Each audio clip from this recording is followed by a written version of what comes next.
That's why I stayed at the office every weekend, because I was like, I can't pay for anything else. I didn't even pay for a gym membership. I think a lot of people don't realize that even if it doesn't work out, people would be more happy that they tried. You know, the social media space now is like toxic first and everything else second. If you're into sports content, chances are you've heard the name Guttas. He's been a huge part of BDGE's rise into one of the biggest online sports media brands. Helping build an audience of millions across YouTube, TikTok, Instagram, pretty much every platform. At the same time, he's now gaining incredible traction while growing his own gaming channel and personal brand. In this episode, we talk about the sacrifices he made to become part of one of the biggest sports-based digital media platforms on the planet. We talk about how BDGE became such a success, the opportunities that have come from it, and the creative challenges of working within a major content group.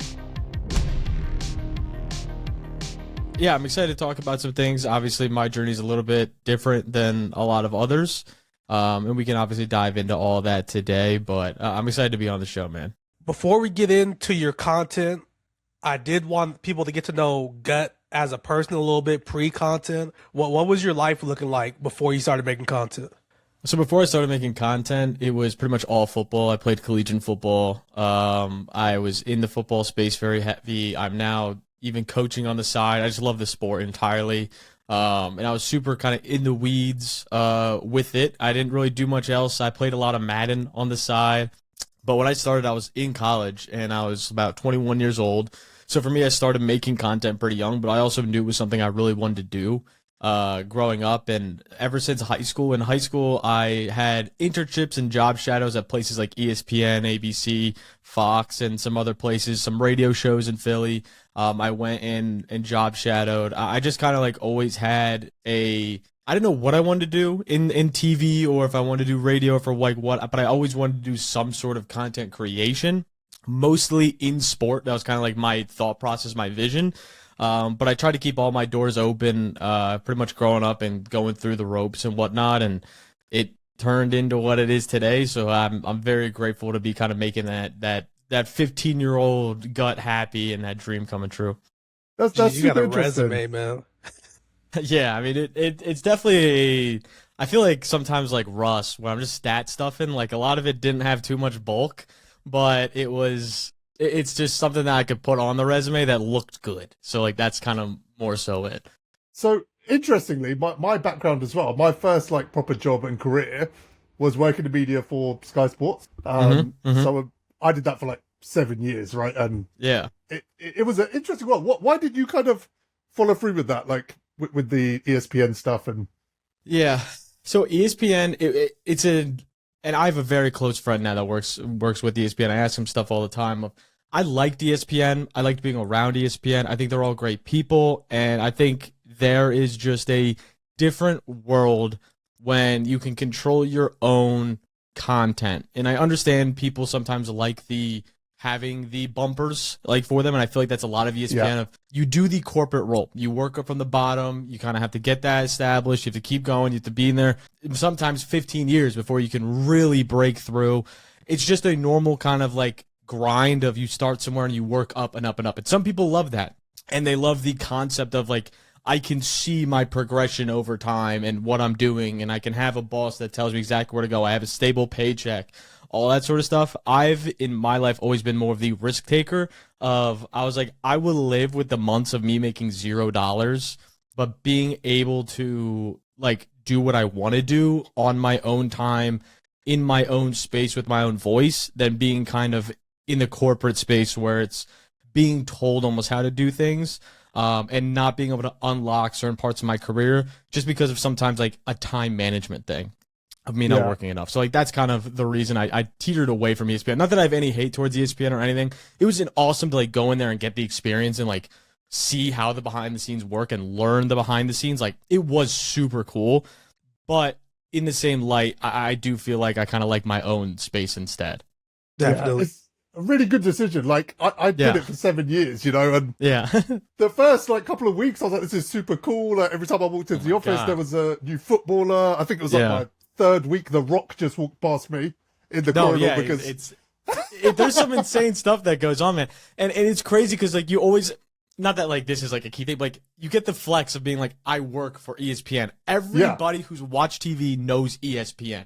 I mean, now they own Disney, all that sort of stuff. Like everywhere you go, you've seen ESPN either on a TV, a newspaper, or in some sort of branding. It's something that you can always say that you have. And it is it's a flex in that standpoint. So no, I don't disagree of like, it was a really cool opportunity. The charm does wear off though. I think it yeah. lasted 6 months for me, and then I was like, Mm-hmm. I've just got a job like anyone else. Yeah. You know? No, exactly. Can't relate at all. That never even stepped foot in a TV building. So like, Yeah, I'll let you guys handle that one. Yeah. So you said you were like you didn't know what you wanted to do. You kind of were just throwing stuff at a wall a little bit. How long was it before you actually noticed some momentum or something? You're like, you know what? I think this is it. Yeah, I mean, obviously, coming into the internship at BDGE, that was like one thing where it was like, I can work with something here. Obviously, you're on camera all the time. You develop your own personality. And I mean, you guys know as much as I do, your personality will be kind of like looked at differently over time, right? Some people will see you in certain 100%. stages of life, and like you will go through like, if you go back to 22-year-old gut compared to 24-year-old gut, 25-year-old gut, it's a different world, right? Like I was young, I didn't care, I was just saying shit to say shit.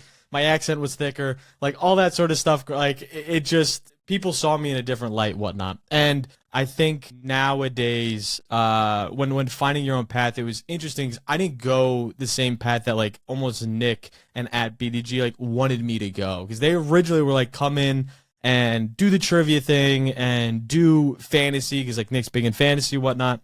And I was like, I want to find a different path that's more unique to me in that sense. And originally, I got into the betting space, and I was doing really well with betting. People followed me for bets. I locked the hell in for bets. I was working like insane amounts on Twitter and on TikTok to grow and do these things and get signups. And I officially got my first deal with Underdog only 2 or 3 months into making content, which was like really cool. And I didn't know anything I was doing. Like I literally had no idea. I just was like making content to how I thought it was supposed to be made, with the guide rails and help of JMO, who's in the office, and Nick, who's in the office, and these guys who've done this thing for years and years now. I pretty much just took their advice and tried to create my own thing with it. And it worked for a long time. And that's kind of when I first saw like the little sauce that you can have. And I made my first dollar amount, which was really cool. And looking back at the views I had back then and how much I was making, definitely could have done better at negotiating. But as a 21, 22-year-old, I just was like, oh my God, I'm making money. And that was like kind of the thing. Where nowadays, obviously, you know, as you get older, you want to organize things more. But at the time, I was just like, I want to just keep growing. I want to just see what I could do out of it. And I grew betting for a long time. I did betting for a long time. And I made the BDG Bets channel, and we have that growing. And I still do that today. But this space for betting was very toxic, as I was I'm gonna say, sure it's really you guys murky know. waters. It was something that kind of like drained the life out of me after 2 years. I met with some of the bigger bettors in the Twitter space. I spent time with like Alex Caruso, who's one of the bigger bettors on Twitter, and he's like 400,000 followers. And I know a lot of these guys in the space, and I've talked to them, and they all said the same thing of like, at some point in time, they realized they weren't doing it for the love of it anymore, and they were just doing it for the money. And that's when I realized, like, I don't want to keep doing this as much, as serious as I was. Like, I don't want to be known as like the super serious. Like, I was having like at one point in time, I had Nick Merckx tailing my picks, and he would DM me and all that sort of stuff. Like, no pressure or nothing. I was right? like, dude, and I met him in person. He's an awesome dude. Him and his dad are like the coolest people ever. And when I have like guys like that tailing my picks, who I know are putting like $5,000 on a 4-leg parlay. Like, I'm just like, dude, I just can't. Like, I'm like, I'm going to throw up off a bet that's not even mine at that point, you know? Like, I'm just giving you these picks. And the one time I get hit 3 or 4 legs, I just was like, dude, I'm sorry. Like, LeBron should have had that one more rebound. I don't know what I was thinking. but like, it's just like one of those things where it's tough, man. But it's like you said, like I don't advertise sports betting. I used to have a lot of fun doing it. but I stopped doing it. Now, if they throw me a free play here and there, I'll put a bet. I still got the apps downloaded. Yeah, 100%. But me and my brother used to, we work at the same job. We talk on the phone all day. And we used to say, oh, who you got tonight? We'd both pick a player, put a 2-pick in. It would be something fun to just, $20, Yeah. And then when we started getting more serious about it, I was like, this shit isn't fun anymore. No. It becomes like you're sweating every day, and especially for the content creation side of it, it's like if you have a bad day, and I had some rough days, let me tell you, if you have some bad days, like you go like 0 for 5. I've had them. I've reverse swept multiple times in my life, and you get some of the most nasty threats. People want to come after you because like that's their money too that they're tailing you for. Even when you could go 5-0. 4 days straight. I had a span where I was like 22-0 at one point, 29-2. I was like cooking on everything. The next like 2 days later, I had a reverse sweep where I went like 0 for 5. You would have thought I never hit a bet a day in my life with how people talk to me. Like you would have thought that I would have been the worst bettor of all time, so unprofitable, like all this, because there's such a short-term memory with it. Because after you did all of that work to like build up your bankroll, whatever, people are just now tuning in after you do that. And it's like if you don't keep that streak going, people are just now tuning in and be like, oh, this guy sucks. What was he thinking?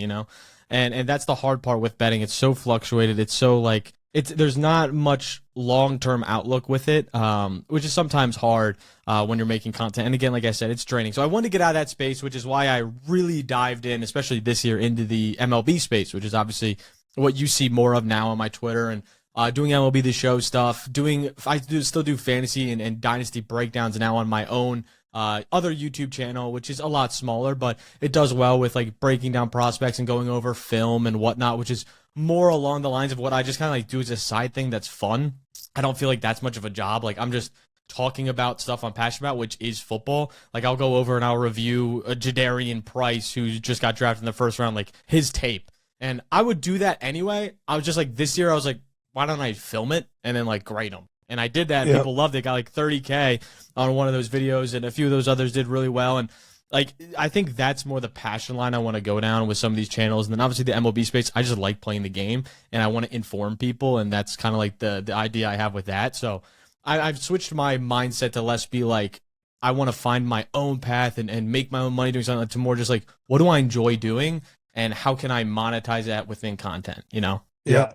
That pivot's super cool, and we definitely want to talk about that. But I got a question because I've never bet or gambled on anything in my life. Actually, I'll tell a lie. I was on holiday in Dominican once, and I got drunk and put like $100 on black. Okay. I always bet on black. that was the only bet I've ever made. So I'm kind of like, I just have no idea about this whole world. So when you say things like you signed a deal with Underdog, like, what does that mean? Like, how does it work? Like, obviously you're giving tips and stuff, but how do you monetize it? So Underdog, Prize Picks, and all of those smaller like platforms, Sleeper, whatnot, that do just regular daily picks along with fantasy stuff, those books work a little bit different than the bigger ones. Like right now I work with BetMGM, and I'll kind of show the differences between them. So when you work with a smaller book, let's say we're working with Underdog, 'cause that's the example I gave, they normally will start you at just a free FTD to sign up. So like you don't get paid anything base. You don't get anything. You don't get a contract that's like full in depth of you get X, Y, and Z guaranteed. It's just FTD, which is first time depositor. So if you can get someone to sign up with your code, let's say you sign up with code GUT, I'll get $40. That's it. And every single time someone signs up, I'll get $40. The more people I sign up, the more I can rework the deal. By year 2, I was making $100 per FTD. And sometimes you'd have days where you have 200 people sign up, or whatever, and you have these big days, and that's how you can make that money. But that also means with no base guaranteed money that you are simply living on how much you work, right? On how many people you can get to sign up on that app. That is going to then depict on what you actually make. And again, like I said, I was willing to bet on it at the time. I was able to like some months you can make like 20 grand. Some months you can make $0. It really is a super volatile market. Yeah. And especially nowadays with it being so, I know you said you don't bet much, so you probably don't see much in the space, but like so many people now have these deals that it's really hard to get these FTDs. It is so saturated. But some people still do really well for themselves, and some people can make out a lot. But I think the peak of those sort of deals and those contracts are kind of to the wayside now, unless it's like a brand new book coming up, like a Kalshi or something that just pops up. For the most part, the underdogs prize picks, like there's not much value in that anymore. But when I was doing it, that was kind of the main breakdown. And when you work with a book like BetMGM, those are for the bigger fish, right? They will save their money for like the BDG as a whole, right? They'll save their money for the John Boy Medias, the big companies, the Barstools, right? That they can pay a large lump sum to of, let's say like a Barstool will make like $1 million flat fee. Plus, they'll make as much money as for AdSense that they want on. So whatever ads they can negotiate, that they'll make custom for them. Plus, you'll do commercials for them. Plus, you'll do FTD signups for them, which is first-time depositors for the book. Like, there's a lot more negotiated into those contracts because they're so big deals. Like, there's so much money being thrown out into casinos and gambling. So it does look a little bit different. But for the most part, it's relatively the same. From a funneling standpoint of getting people to get to the sites, people to sign up, people to bet. There's so much money in that. Wow. Yeah, because oh my God, it's insane. Like you hit, like you said, you hit 22-0 in what, 3 days? You said maybe 4 days. Yeah. You hit a streak like that, the deals come flying in. Oh my God. Yeah, and they see the views, and Twitter is the thing that blows up at that point because Twitter's such a reactionary app. That's like if you say, hey, I've been 22-0, I've been hot, and you kind of like clickbait it, but like, people will then be like, oh my God, I got to follow this guy. I got to tail this guy. I got to do like, and that's kind of where that switch hits of there's something to follow you for, and there's something to gain out of this. And anybody who's new that might be not really in the betting space, but they see something like that and they're like, oh, I want to make money doing this, but I don't have any platform to do it on. And then boom, my ad shows up. Hey, sign up on Underdog, use code GUT. That's how you get people to sign up, right? And it's same thing on TikTok and whatnot, where you can just filter through people. But now TikTok's really cracking down on it, where like they're trying to like shadow ban and ban people for using that sort of like language of sign up and bet and first time deposit, all that sort of stuff. So It's a little bit more murky waters now. But back then in 2023, it was like all people are in, TikTok decided they have morals all of a sudden. Yeah, exactly. It's like you can have naked girls dancing on there, but we can't be betting over here. Like, where's the line? Yeah, it's like, where do we draw this? A girl in a bikini trying to sell me a fan on the TikTok marketplace. But, exactly. All right. So I did want to ask, because a lot of people that know your content on the surface level, they just know, you do MLB content, you do BDGE, you just opened up a whole new world of yourself to people. Yeah. An easy pivot would be, hey, let's talk about BDGE, which we will later. But I want to hear, where do you feel your career would be, how successful you've been up to that point if BDGE never happened? Well, it never happened to you.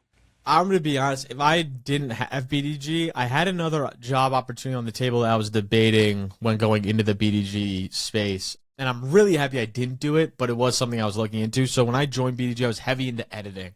And I love the editing side of things. And that's like where I had that was my niche when I joined BDG, was I was editing Nick's videos, I was editing Nick's shorts, I was doing like that was my thing before I really became a face on content. Was like I had to work my way through editing. And before I joined BDG, I had an opportunity of I either take the risk and do an internship at BDG where I net make $0. I sleep in the office every single week. I drive 5 hours from Ithaca, New York to New York City every single weekend to film content. I made no money doing BDG, but I was like, this is an opportunity that I'll never have again.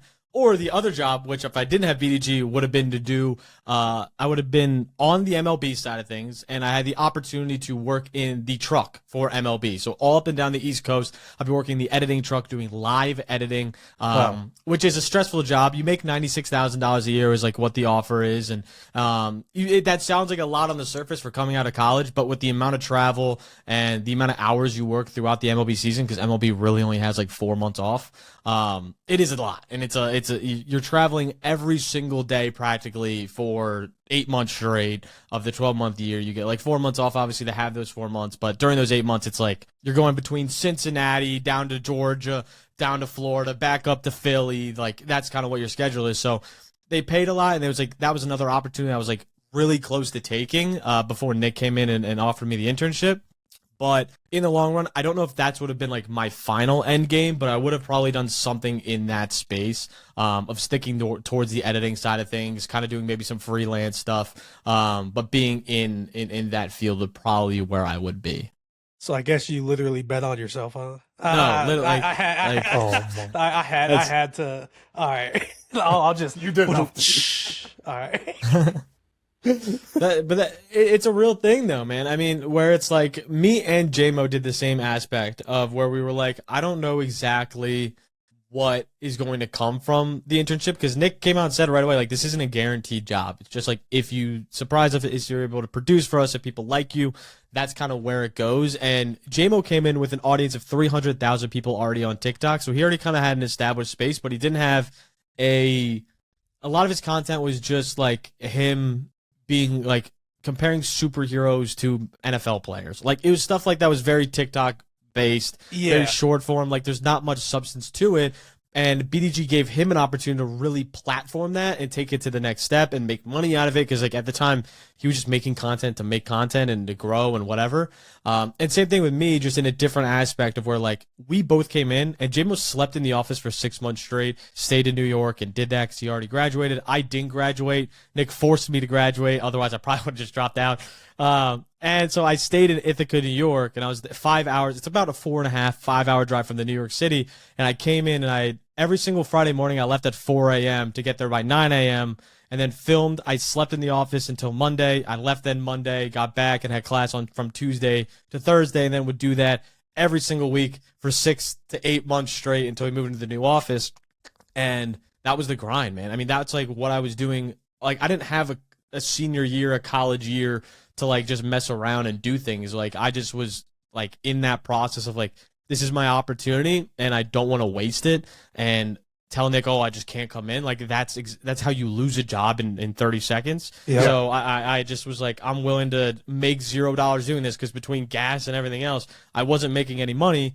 And I was like, I'm just willing to like literally bet on myself and bet on the work ethic that I'm going to put in to try to get to somewhere, you know? And a lot of times that's the shit people don't see, but that's the stuff that means the most. And especially to someone like Nick, who does see it in the behind the scenes as like the boss in that standpoint of like, those are the type of guys you want to bring on. Like, me and JMO both like showed of like, we're willing to pretty much do anything to be here. Like, JMO sleeping in an office with no shower, with no bathroom in it, like had to go to like the gym every morning just to shower. Like, that's the type of work ethic you want to see, and you gotta kind of have to make it in the content space. As you guys know, you have to work kind of an unhealthy amount to really be rolling. 100%. Yeah, I don't know content creator with a healthy work-life balance, but it's definitely worse at the start. How did it come about? So how did you connect with Nick? Like, how did you end up in that internship? So they posted something online about like Sexy, who's a editor for us that is on content and whatnot. He is from Canada. He actually got deported. So he got deported back to Canada for 2 years until he was able to like get his visa and get back in here.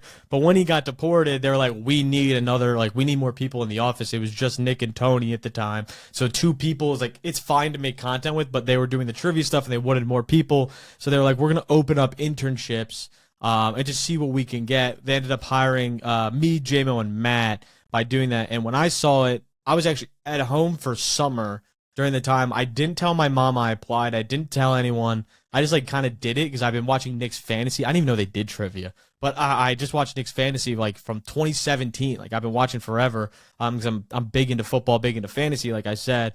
And I saw it and I was like, this is one of the jobs like I've wanted for a long time. Like, I've always watched Nick. I've always seen the YouTube side of things. I'm like, this is something that I've always wanted. So I applied thinking nothing of it. I was like, there's probably thousands of people that are applying. Like, like there's no chance I get seen. Like, you know, yeah. Like, it's like one of those things where it's like there's so many people that applied. I was like, there's no shot. And, like, I was just like an Annie-bull. The only thing that like really made me stand out, which was ironic, was like my nickname being Gut. I didn't go by Nick. And that was like something that stood out to them, and they looked at my everything. And again, like I said, I allowed the stats sheet stuffers of ESPN, Fox, and all that sort of stuff, which definitely helped me stand out in that sense. And then I got a FaceTime from Tony when I was working. I was literally training. My job in the summers was I literally did training sessions with high school kids to help them get to college and work with them and improve their skills and whatnot, kind of going on that coaching tree I was talking about earlier.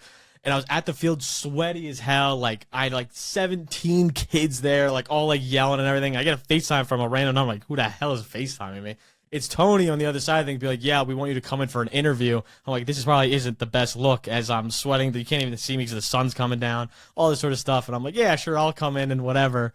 And I end up coming in, and I sucked at trivia, but I think I did well on the back end of things with talking cameras and talking setups and production and editing. Like I could talk those things, and we did really well with that. And I ended up getting extended the offer, and yeah, that's pretty much like how it happened, man. But it was kind of crazy being like, again, 21 years old and being like literally just saying like fuck it and throwing a ball in and landing it in the hoop and seeing one go through. It was like one of those things where some people, like, again, like yourself, like you applied.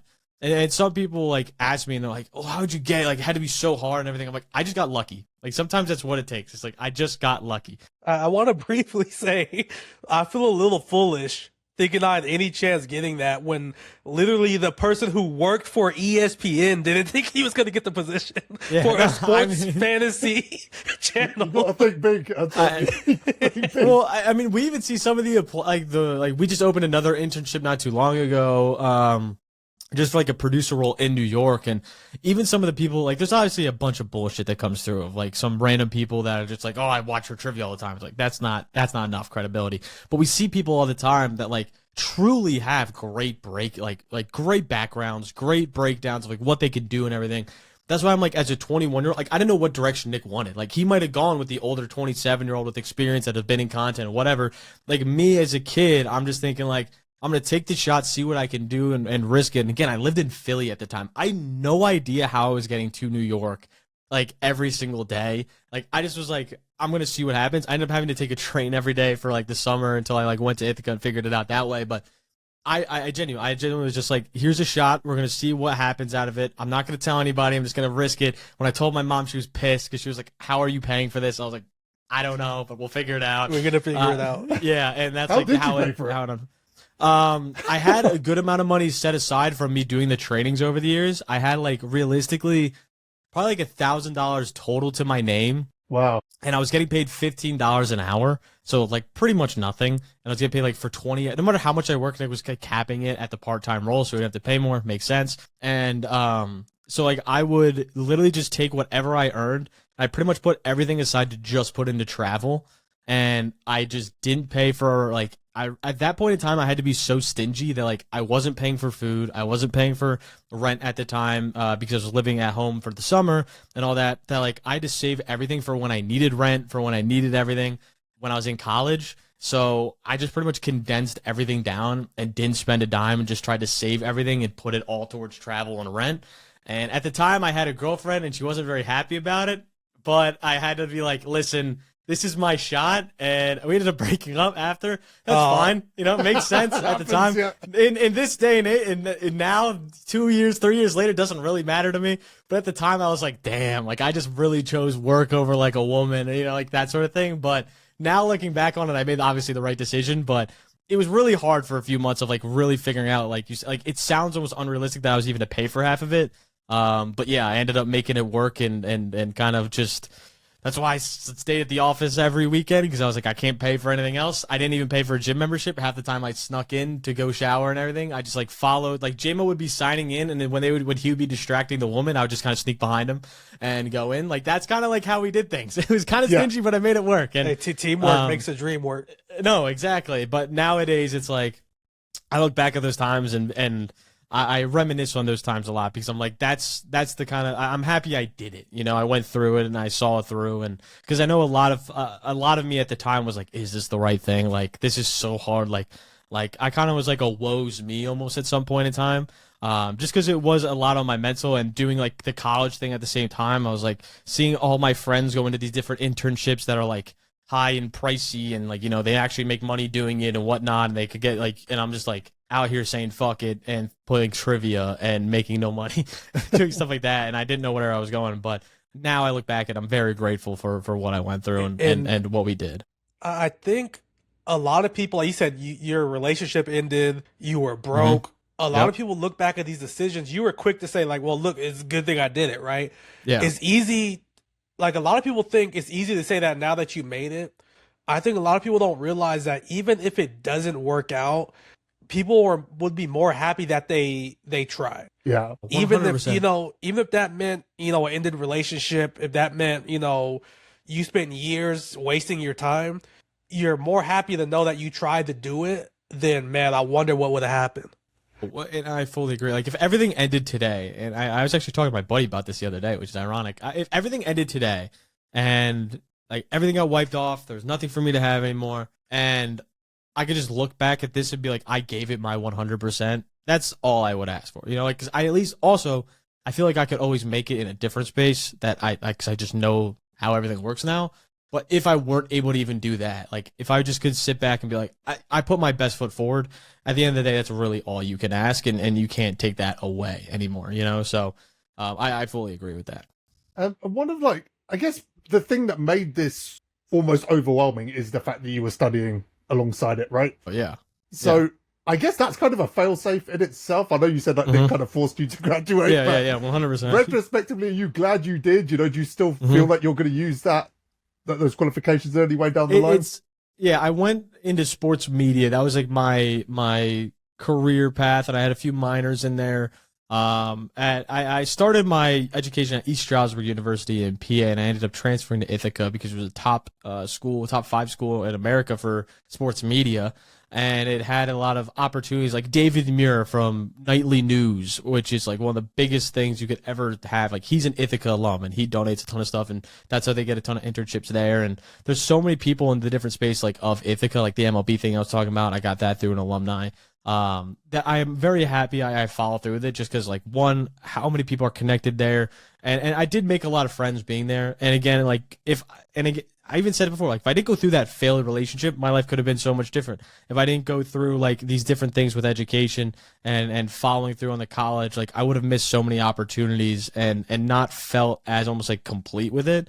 I also learned a lot about the back end of things, like camera, soundboards, whatnot, of just working the switchers and those things behind the scenes, and sometimes it sucks to do, and it's a lot of work, and that's kind of where I realized, like, again, like, I didn't want to do the production side of things, but at the end of the day, it's like, if I learned it, I know it, and now I can always have it in my bag, where if I didn't follow through with it and I didn't finish like that senior year, like, I wouldn't have that.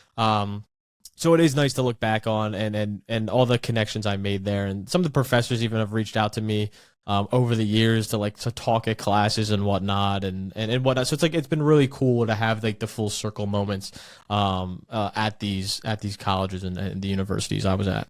Yeah, that's super cool. Yeah. Mm-hmm. I did want to circle back a little bit. Back when we were talking about ESPN, you were talking about like how corporate this office is, right? Mm-hmm. Now you're in a completely different kind of office. I'm sure there's a couple of similarities, but for the most part, it's completely different, right? Yeah. What does a workday? First of all, like, do you guys meet up like, a couple of days a week to record? What does a workday over at the BDGE office look like? Yeah. So right now it's off season in summer, so it looks a lot different than it would. The main thing is, right now we do 2 days a week. We do Wednesdays and Fridays for content. We try to bulk film. We're there all day. We're there from like 9 to 5, pretty much. Like, we're filming, right? And the rest of the days we don't go into the office. Now, where that's contrary is, I make my own content. I do my own content. I edit everything on my own. Everything for BG Bets, I edit. Every graphic you see, every tweet I make, everything's me, right? So for that standpoint, I am here, and I'm like, I'm not in the office, but we're all working from home, right? J-Mo's doing whatever he has to do. He does a lot of the business side of things. So for him, it's like negotiating deals for BDG, negotiating that sort of stuff. For Sexy, he's editing. For Nick, he's making content on fantasy and doing research and doing the website and whatever it is.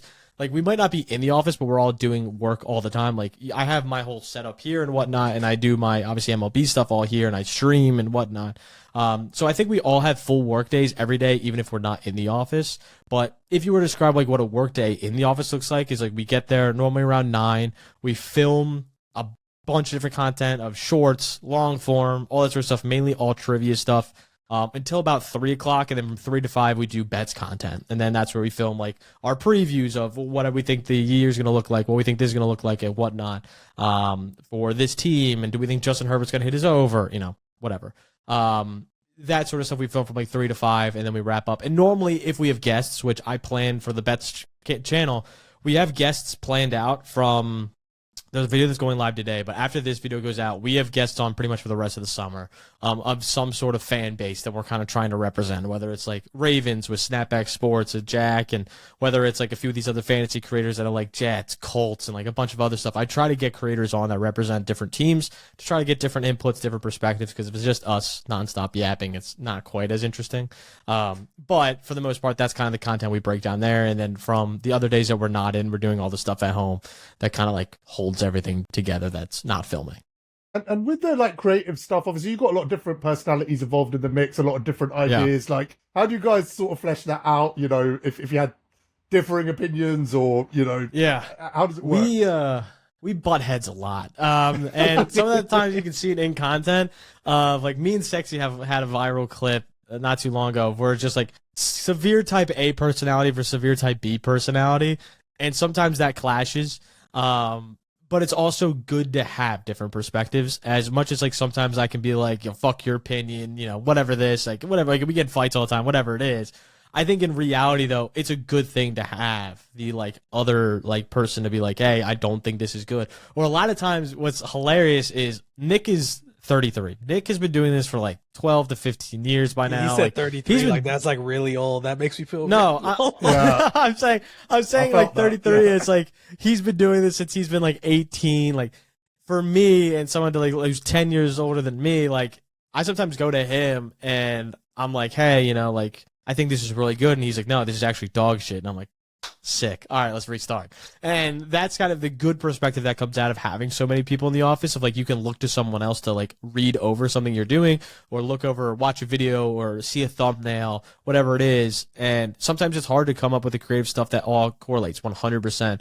But in the long run, I think it makes for the better, that we all can agree on something that we can see different perspectives on. Because like Sexy's like the nerd of everything, right? He sees the numbers. He sees, like, he's a pretty basic guy when it comes to football, everything. I'm like a film junkie. I like the actual ball side of things. I don't give a fuck about their box score. I'll defend them if they're good on tape.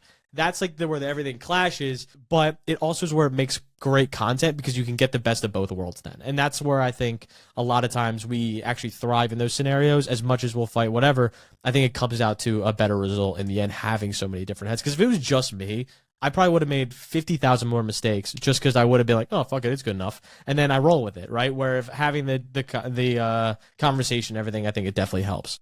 That's kind of, I'm like the same way. Not to get like too personal, my wife hates that about me. No, yeah, I mean, 100%. Like I'll literally be like, yeah, no, it's good enough. And she's like, no, it's not. Like when we putting like a desk together or something, and like the screw won't go fully in. Yeah, and I'm like, it's not gonna fall apart. She's like, yes, it will. Can we do this properly, please? Yeah, no, 100%. I understand that to a T. How often do people walk up to you and say you don't know ball? Oh man, I'm gonna be honest though, it's all over the internet. In person, I have people come up to me a good amount, and it's really cool when it happens. It doesn't happen very often. It happened more back in like 2024, I would say. One of the most common places I get recognized, ironically, is the airport. I don't know why. I don't get recognized many times in New York City because there's so many people in New York, whatever. I get recognized in like random locations. I have a place in South Carolina. That's why I'm a Panthers fan. All sort of stuff. I was out with my sister and my best friend in a Walmart in rural South Carolina in the middle of bumblefuck nowhere, and a 6'4" mountain of a man comes up to me and goes, you're Gut from BDGE. I know you. And like he starts having and everybody who I've met in person is so nice. Like genuinely is so nice, and they'll never say anything negative to my face. As soon as I go into the internet, it's you don't know ball, you don't know this. Oh my God, I would have got this every single time. You suck, whatever. But when you're in person, almost everybody is super kind and super nice. But yeah, over the internet, it happens quite a bit. But you've gotten a lot better. Oh my God, yeah. Yeah. Well, and that's the other thing is like when I started with the trivia side of things, like I didn't come for trivia. Like I didn't know trivia even existed on our channel. I never did NFL trivia. I didn't know Dan Marino's years. I didn't know any of that. Like I simply was just like a tape like right now. I know who's good, who's not based off what release they have. I know I can be the only person in the office that will tell you the difference between a 3-4 and a 3-4 odd defense, right? That's like the main thing. And that's what I came in for. And that's what Nick likes about like the film breakdowns I'm doing is like, I can show that over the film. But for trivia's sake, I've definitely gotten better. I think I still know more trivia than 98% of the rest of the humans that are on the face of the earth of NFL knowledge. But the 2% that do know more than me are the loudest 2% you'll ever hear of your life. And it's cool though. But we do like the trivia tournaments and everything. And obviously like when we do that, it's like me against like Nick and Jamo, who I think are both way better at the trivia side of things. But I think I can hold my own for the most part now, in comparison to a lot of like the other guys we have. When I first stumbled upon you, everybody says your iPhone has a microphone, right? The government is listening. Yeah. Me and my brother were talking about Stump the Schwab. Mm-hmm. I don't know if you're familiar because it's probably before your time. We were watching reruns on YouTube of Stump the Schwab because that used to be like our favorite show in the world. Oh yeah. And we were like, man, somebody should do this, like on TikTok and then boom, I'm scrolling TikTok that night and you guys pop up and I'm like, oh, Jazz. So for Stump the Schwab, just so you don't know, it's like a ESPN TV show where there was a guy named the Schwab who just knew everything. Okay. Like he just literally knew everything. Yeah. And they would just ask trivia questions against like 3 other contestants. And it wasn't about who could beat them. It was about who could come closest, pretty much. Like a final boss type thing. Yeah, exactly. And I stumbled upon you guys. And then I was like, man, this guy Gut really doesn't know ball. No, doesn't know shit. Doesn't know anything. No, I'm playing because you say that, and then you get in front of the camera, and it's way it's different. tough. 100%. It's hard, but and we've had some guests on that we've like brought on and been like, like even like Casey, who I'm sure you've seen now in our content, whatever, from Snapback. He's a guy that's like he is your average like football watcher, right? He's like the guy that I compare everybody else to, and he doesn't come within 10 feet of like any of us. Yeah, he doesn't even buzz. No, but that's the thing is like for us, it's like that's kind of like our thought process. Like that's the normal NFL fan, and we've almost done too much trivia to like where I can tell you now the most niche players' random like best years they've ever had. Like it makes no sense of why I can name like Roger Craig's best year. I know like some like random guys like from 1970s and whatnot. Like Gale Sayers' best year is 1965. He had 22 touchdowns. Why do I know that? I don't know. Like it's just like now it's been so ingrained into my brain that like that's kind of what it is. But All right. So when you look back at your journey, you've been through everything. This doesn't necessarily have to be about content. It could be about your life. It doesn't have to be the biggest number. What would you say is your biggest accomplishment that you're proud of? I think the biggest accomplishment that I'm proud of is probably starting and growing the gaming channel to where it is today. The reason I say that is, and it's like, the gaming channel is my own thing. It's detached from BDG. It's detached from Nick. It's detached from the business. It's a different course from what the business even is. The business doesn't do anything with MLB. Like for me, it's like growing this was like kind of like my baby in a sense of like I had a little bit of push when I was doing the betting stuff. I had a little bit of push when I was doing the fantasy stuff. Just because people know me from BG, they know the connection with fantasy. That's like, football to football. It's apples to apples, right? Where this was like adding oranges in the mix. You're like, well, fuck. People just don't know like the difference there. And for me, it was like growing this was really hard. And I know like you look back, you're like, oh, 2 years ago you had 2,000 views on your first video. I think that's mainly just from people going back and watching.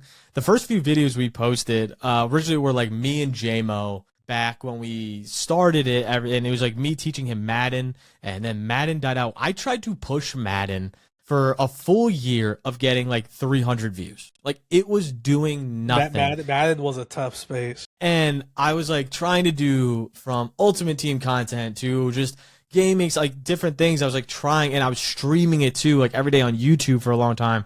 And I was getting like no views. My average like viewers on Twitch was like 6 to 10. Like, excuse me, we just didn't have a lot there. And I was like this close to quitting. Like I actually like in February of last year, I was about to be like, yeah, I'm just done. Like I can't do it anymore. Madden's gonna die even more out. Like now after the Super Bowl, my views are shit. Like my Twitch streams are shit. Like there's just so much time I'm putting into it. And money I was putting towards, like, I've made a whole studio for me to, like, not, like, it was almost defeating in the sense, but, like, me continuing and trying the MLB thing, because I tried the MLB thing for a while, and I was like, maybe we can make this work. Maybe this could be the thing that breaks through. And I was like, but I need to find a niche in the MLB space because I know I'm not good enough as a player to really make it anywhere. So I sat down for like, no exaggeration, like 5 hours with JMO. And I was just like brainstorming, like, what the hell can we do to like make this work? Because like I was at a point where I was like, I don't have anything. Like I'm out of options. I'm out of ideas. I don't have any sauce. My brain's dead. I'm cooked. And we sat down for a long time, and I eventually like looked into it. I was like diving into the YouTube side of things. And I was like, there's no truly informational person in the MLB space outside of like maybe 2 or 3 creators, right? There's like maybe 2 or 3 creators between like maybe Blade Mist and a few other guys that are like that's the first person actual that came to my guys. head. Yeah, like those are like there's like him and like Nutsy, but Nutsy's more like the Twitter side of things. He's not much in the YouTube space. Like in the YouTube space specifically, like, there's not much there. And at the time we had 2,000 subs on YouTube. And I was like, all right, we have like a little bit of base. I don't think there's gonna be any crossover from like us doing Madden stuff to MLB, but like I'm just gonna flip this channel or turn into an MLB channel and we're gonna try it. And, like I'm just gonna like try it. If this doesn't work, I was like, I'm done. Like I'm not doing anything else. I'm done if this doesn't work. And I found kind of like a rhythm. I found like a thumbnail style that I liked. I found like I just experimented with a ton, and we started like it started working. And by working, I mean like I would get like 1,000 views, and I'm like, this is good. Like we're on the path. And we get like 1,000, 1,400, like 2,000. One of our videos did like 15,000 out of nowhere, and I was like, this might be like what I've been waiting for, like what I've been looking for.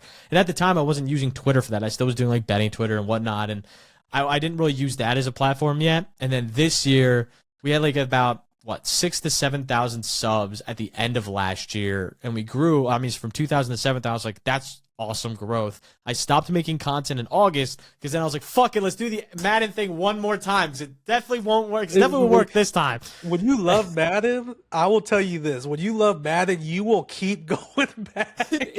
It was so hard for me to let go because then I was like, all right, we're going to do a Madden channel. And I did the Madden channel. We got it to 1,200. It got good views. Like I was doing fine with it, but I began to like actually hate the game more. And I was like, I can't keep doing this. I just got to stop. I got to go to MLB full time and that's it. So then this year I stopped Madden after like November. I made like a thing on like my Discord and I was like, I'm just not doing it. Sorry for those Madden fans. I just can't keep trying this over and over. So I stopped Madden as a whole and I don't think I'm going to go back to it. But now I'm like full MLB mode. I kind of rebranded everything to be my brand. 'Cause before it was canceled. Gaming, canceled MLB. That was like our thing for what it was me and Jameson doing everything and me and JMO. Because it was like a 2-person thing. We didn't want it to be just one name. We didn't be like Gut and JMO or anything like that. So we made like canceled MLB, canceled NFL. That was like our brand. I changed it to now be like just Guttas on everything. So it's just me making the content. JMO handles a lot of the back end stuff. But for the content sake of things, like that's what it was. So I did that, and this year it's like we saw a massive like takeoff. We went from like 7,000, 8,000 followers. We're at now like what, 15, almost 15,000, and we're rolling on everything. I feel like almost every video I post has like a floor of like 6,000 to 8,000 views and a ceiling of up to like 30. Good. Some of them up to 50,000. On the TikTok side of things, I did a whole new rebrand as well. Same thing with Instagram. Where I finally found my path. On TikTok, I found it really hard to grow in MLB because I was like, if you just post clips of everything, there's a few people in the space, like the Gatsbys of the world, the Playfuls of the world, that do really well with doing that. But for 99% of the audience, it's like, you don't do all of that unless you're like super duper cracked at the game. I'm not. I'm like good at the game. I'm not cracked. So I was like, I'm going to go just strict informational like I did on YouTube and see if that works. I did that. Now every single like TikTok I post is like minimum 20K with upwards of like 200 to 300K. On everything, and the TikTok does really well. I just don't post as much because there's not always a ton of information out, but I try my best to post as much as possible on the TikTok. And then on Instagram, I had no success on the Instagram last year. Like Instagram for me was like going to world war every single time I posted last year. I had 100 followers going into this year on Instagram. Now we're at like 4,000 something, and every video, like if you just scroll through my log of just this year's Instagram content, like everything's like 10K plus views, which to me was like the biggest accomplishment ever. And like finding my rhythm and wrapping this all up and finding my rhythm of like the gaming channel and doing everything on my own and figuring out on my own without Nick's help, without like anything like that, like truly going through like the highest of highs now and like the lowest of lows now of like doing this thing and feeling like I finally like found an upward rhythm. And now I use my Twitter for MLB, and just in 3 days. I posted like some leaks the other day. In 3 days, I had like 1 million views on Twitter. I post like, I feel like every time I post on Twitter, it does really well now with MLB content and with the informational side of things. That's what people look for and search for. It's very searchable content. And I've been having a ton of success. And it's been something I was so proud of. Like, I don't care about dollar amounts. I'm going to be honest with you guys. I don't make a lot of money doing this right now because I don't have a lot of brand deals. I don't have like anything. Like, all of my content you see on the gaming channel is free. Everything I do is free. I don't post anything with ads. I've had one ad that I've made in the entire history of the gaming channel. Like, I'm not selling out the gaming channel right now, and I could be making more money, sure. But right now I'm so dialed in and focusing on just growing that it's like, that's my accomplishment that I'm proud of. That's like the thing that like is like my baby and that I've like really worked hard for. And on the Twitch side of things, like we're averaging anywhere, we'll have like on a lower day like 50 people in there. On a higher day we'll have like 100 people in there. But the fact that we have a low day of 50 is like something that's almost unfathomable to me. Like 50 people want to come into my stream every single day and just like watch. I think that's like something that's like nuts. Like, I can't fathom that. Like, I don't feel like I'm that entertaining, but I guess like that's pretty cool. And it's like one of those like surreal things that I'm just so proud of, like being there and building this, that I'm excited to just like keep building it and keep building like the BDG side of things as well. And just like growing in this space as a creator and as a well-rounded creator, I try to look at myself as, and just keep going, man. It's like one of those things you just got to like keep putting one foot in front of the other. Yep, you got the momentum going, and that's all you need is a little bit of momentum. You just keep the ball rolling. Yeah, exactly. I just want to just to focus on that TikTok bit specifically. You said you had kind of like a momentum shift. What was it? What did you change? So I went from making very copy and paste style of content of what you see a lot of on MLB to a pretty much a fully unique, like something that like you won't find on other channels outside of mine. And that's like what I wanted the shift to be, was like, if I'm making content that other people are making, it's like, then you're not posting unique content that people would like follow and like be like part of.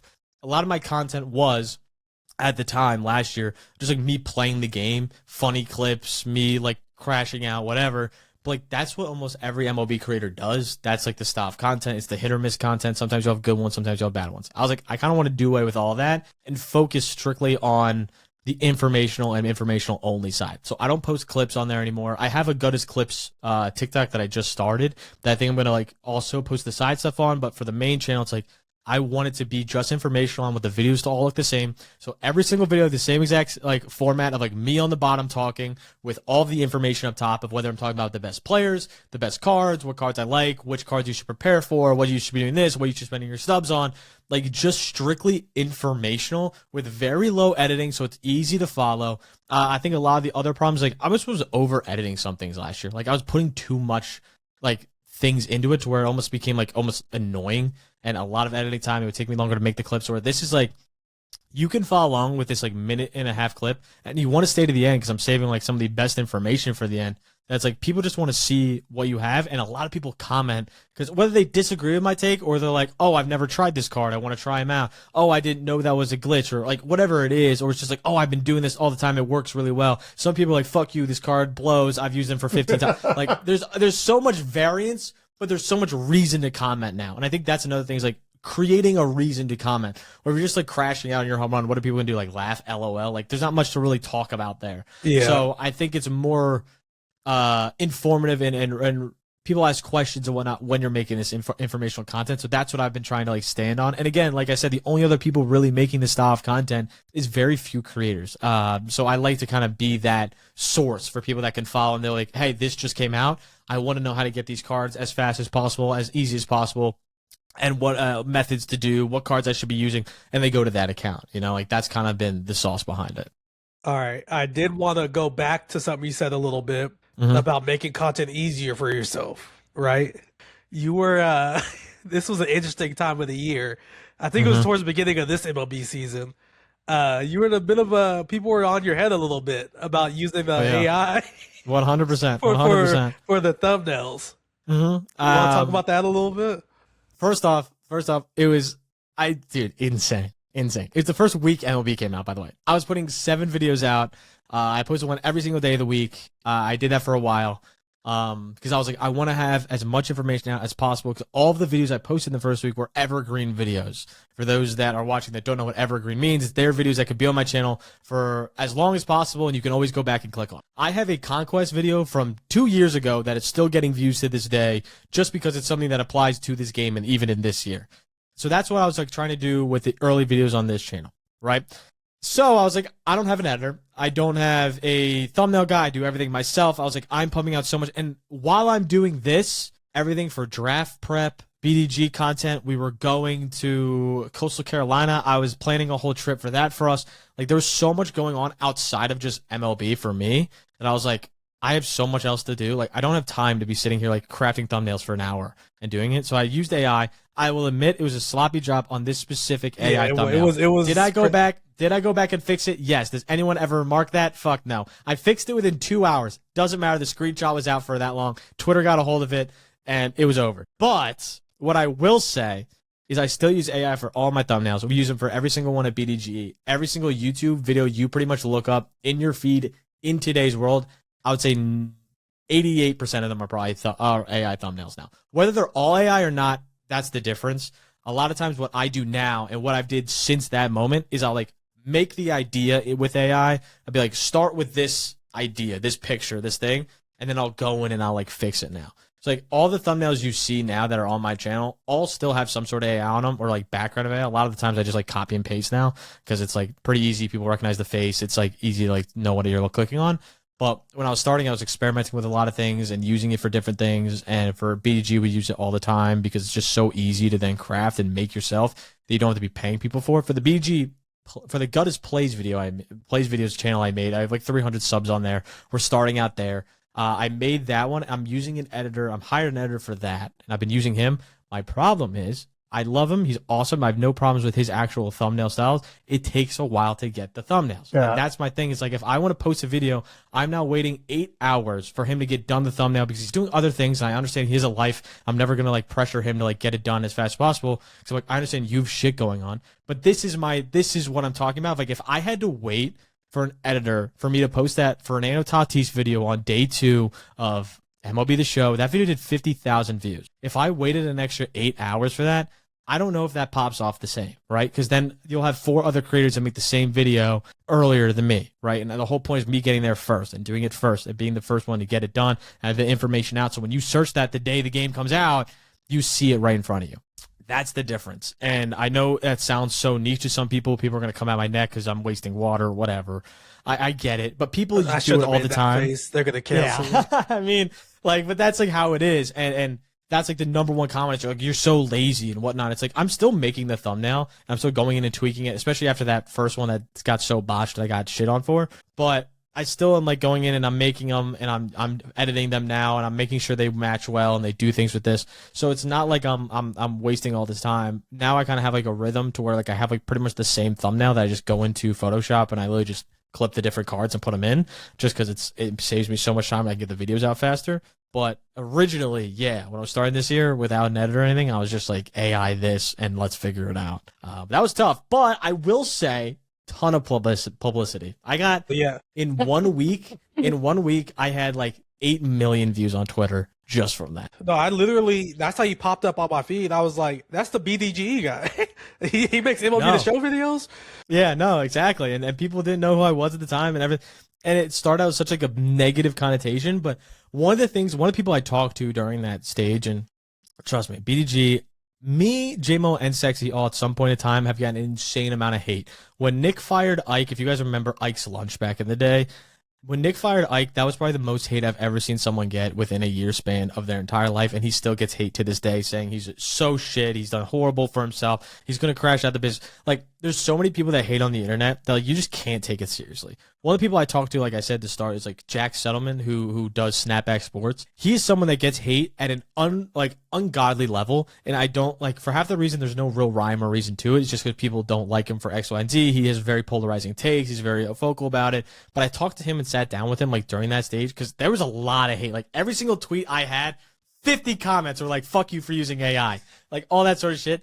And I was like, you know what? Maybe I'll talk to him, who's someone who's like used to it. And he gave me such good insight on just like trying to balance hate in the social media space, because sometimes it does get overwhelming. And now whenever a creator comes to me and they ask me like, hey, how do I start this? I've helped JJ Hoffner. He's now starting as a MLB The Show creator. He's like 11K on Twitch, on TikTok. He's starting to grow on Twitch. And one of the first things I told him, I was like, right now you're in the honeymoon stage of making content. Everything you post is going to be rainbows and sunshine. You're going to do well because you're going to have fun doing it and all that. You will have a point in time where you get an unsurmountable amount of hate for something you say, something you do, something you post, and that is going to determine if you continue to create content or not. Like, that decision right there in those moments of like, can you handle it or not, is when you say something that pisses people off, which in this day and age, you could say literally anything. I could say I'm allergic to eggs. People would be like, fuck you. You should eat like whatever. You should be healthier. Whatever it is. Like, there's so many things that people will find something to like hate you about. That is just like, you have to figure out if you can be in the space or not. And he came to me like, no exaggeration, like a week later and was like, I did it. I was like, oh, you pissed people off. And he was like, yep. And then we kind of rolled from there. And then he was like, this sucks. I'm like, yeah, no, I'm telling you, like, it's not fun, but this is where you decide if you can keep going or not and keep pushing through it. Cause eventually it's going to subside. It's not going to stay with you forever. You just, as long as you don't do something insane, obviously, if you do something rightfully so insane, obviously you're going to get cooked. But most of the time it's little things. You say something wrong, you do something wrong, you use AI, whatever it is, and people are going to try to cook you. But if you can get through that, you're going to be fine, and you're going to be able to make content for a while in the space. But you do have to deal with that. And I'm not, it sucked in the moment, but at the time now, I'm like very happy. I got a lot of exposure out of it. Yeah, I mean, not to make this about us, but even we've had moments. We've done a few podcasts. I'll be honest. I think I'm a bit controversial from back in the day. I have two podcasts, and people are. Let me be nice. Go ahead, Jess. Yeah. I don't want to. Yeah, I had some hot takes back in the day, but it's funny because you see the stuff already bleed into like what we're doing now. It's a new project. You know, we've got people saying simultaneously that we're focused too much on the negatives and are not negative enough.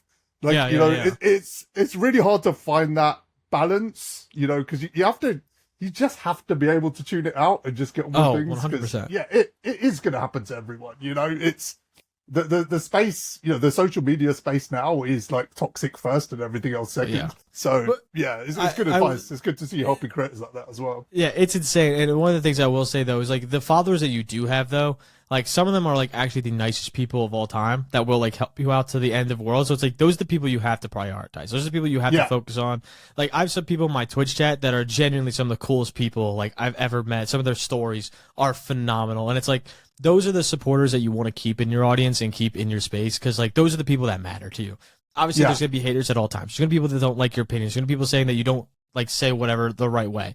But if you keep the guys that mean something to you and that truly like your content and like you guys as being you, like that's the number one thing. And that's your sign of like you're doing something good. Like if people consider your content and watch the whole thing and enjoy it, then you're doing the right thing. And I think it's sometimes easy to focus on the negatives and hate yourself for this or that or why'd you say this? But like in the long run, it's like if you have people coming in to watch your content all the time, like that's how you know it's like, all right, I think we're doing something right. And there's really cool people in our space that are enjoying it. Like that's the awesome stuff. Yeah. 100% agree. I did want to real briefly, because you dropped a gem earlier that I don't want to go unmissed. As far as AI, the thumbnails. If you're watching this, that was a gem, because if you're making videos like once a week, you know, pay an editor if you have it, you know, because AI cannot duplicate what a real legitimate great editor can do. 100%. But if you're watching this with the intent to drop, you know, daily videos, more than daily videos, if you're gonna spend any money, drop, what was it, $20? What's it called? Like Pixab, was it? Pixels is really good. Pixels. There's another one that I've been using that I think is pretty good. It's well, I gotta pull it up. I can't remember off the top of my head. It is called vidIQ. It does also stuff like it gives you your YouTube stats, all that. That's been pretty good with thumbnails, and none of them are gonna be perfect, like I said. And I'm going to be honest, I wouldn't use AI for editing at all. The reason being is like editing is still very shaky.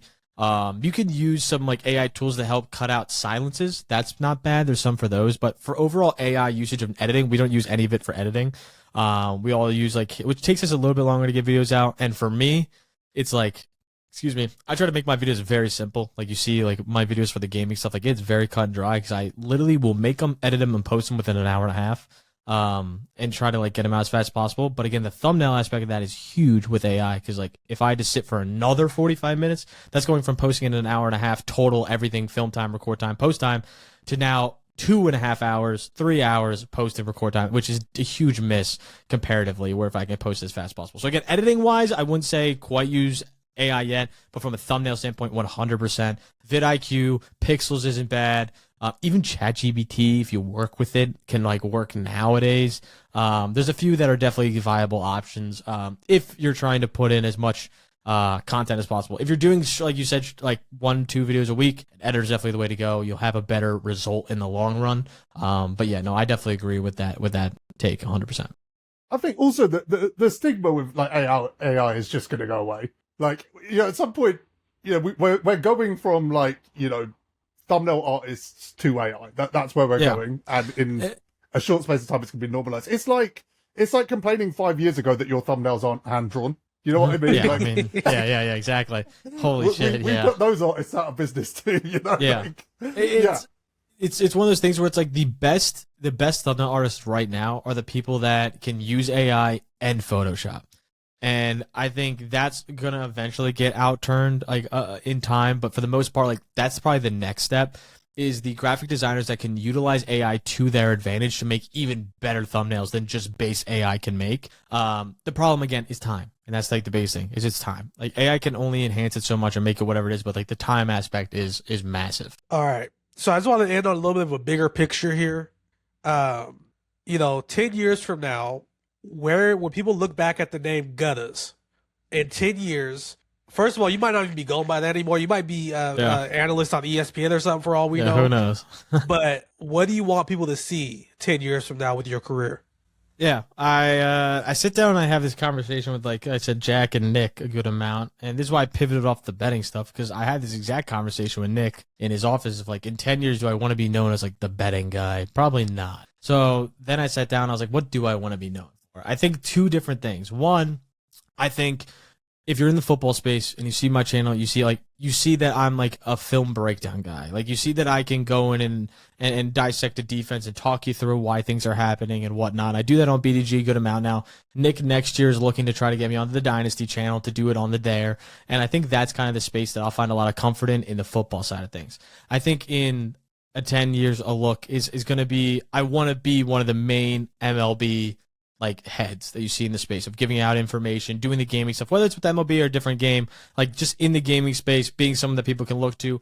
I always, obviously you can look at the Your Friend Kyles of the world, the MMGs of the world, like those people that now have solidified an audience, like they can go to any game and do well. And that's kind of where I eventually want to get to where I have a core audience that like just likes watching me, likes like being in the space, whether it's MLB, whether it's a horror game, whatever it is, you know, it's some game that I can have fun with, that I can sit down, play with the boys, and we have fun, whether on Twitch. One of the people I've watched forever, and I know it's like kind of like out of left field, but like it's like Tim the Tap Man. I've been watching him for like 10 years. He's gone from Overwatch to COD to like wherever, and like he can do pretty much whatever game he wants. His audience follows him. He's a funny guy. He still talks on sports. Like that's kind of the idea that I have in my head of like, maybe it's not on Twitch, but maybe on YouTube, before like I can make content and be myself and just play games and have fun and still talk football and still talk ball in a separate like degree of things, and kind of have those two separate like fields, but have fun doing both, because those are my two passions that I've like kind of grown up with, to where I can make money doing both and kind of combine the two and, you know, be in the space. And I hope I'm still with like BDG by then, and obviously we'll see what BDG turns into by then. Obviously 10 years is a lot of time, and we can kind of like, you know, take off by then, but who knows? And that's the biggest thing, is I just want to be continuing doing what I'm doing, creating content, having fun doing it, man, and enjoying what the path has provided for me. And then for evergreen purposes, we wish nothing but success for you also. Thank you. But, Thank you. We want to wrap up there. And I did want to thank you for coming on. Yeah, man. The reason we do these podcasts is because, like I said, I knew your content on the surface level, and there was so much more to it. You know, from playing high school, college sports to ESPN to being I didn't even know you were an intern at BDGE. I thought, you know, off rip, you were on camera.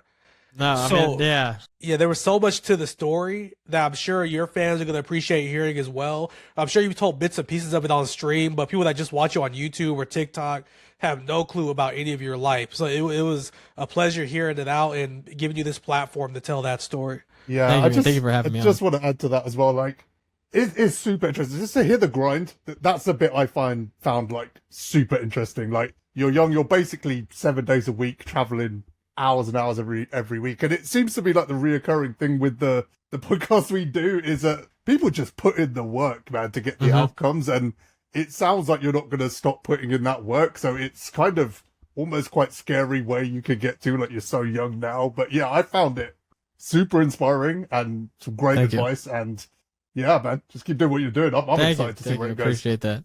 You want to shout out all your socials before you head out? Yeah. I mean, I can. Obviously, if you want to follow the gaming channel and everything, that's just going to be Guttas. It's pretty much Guttas on everything. Guttas, either underscore at the beginning or end, depending on what I could do on the platform.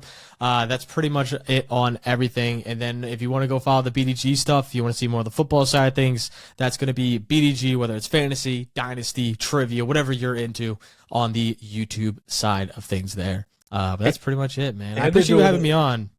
No, we appreciate you coming. I was going to Yeah. just say they're doing a big tournament right now. So by the time this comes out, that might be wrapped up. How long is it running? It's going to run until the finals and I think the first week in July. So it'll be running for pretty much all of June.